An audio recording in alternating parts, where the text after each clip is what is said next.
নিউজিল্যান্ডের বিপক্ষে ঘরের মাটিতে বর্তমানে টি-20 সিরিজ খেলছে পাকিস্তান, যেখানে চোটের কারণে দলের অন্যতম গুরুত্বপূর্ণ খেলোয়াড় উইকেটকিপার ব্যাটার মোহাম্মদ রিজওয়ানকে ছিটকে যেতে হলো। চলতি সিরিজের তৃতীয় ম্যাচে এই চোটে পড়েন তিনি। 5 ম্যাচ সিরিজের 3 ম্যাচ শেষে বর্তমানে 1-1 সমতায় আছে দু দল। সবশেষ ম্যাচে হ্যামস্ট্রিংয়ের চোট নিয়ে মাঠের বাইরে চলে যান রিজওয়ান। কিউইদের বিপক্ষে চলতি সিরিজটিতে আর খেলা হবে না তার।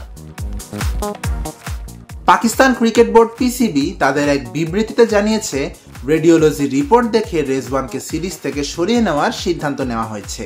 তবে চোটটি অতটা গুরুতর নয় বলেও জানিয়েছে বোর্ড। তাদের ভাষ্যমতে 1 সপ্তাহ থেকে 10 দিনের মতো মাঠের বাইরে থাকবেন তিনি।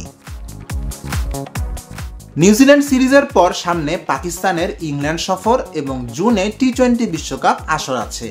শুরুতে রিজওয়ানের সেখানে খেলা নিয়ে অনেকের মনে শঙ্কা তৈরি হলেও আসন্ন সফরগুলিতে তাকে পাওয়া যাবে বলে জানিয়েছে তাদের ক্রিকেট বোর্ড। সামিন মোহাম্মদ আনান, স্পোর্টস বাংলা।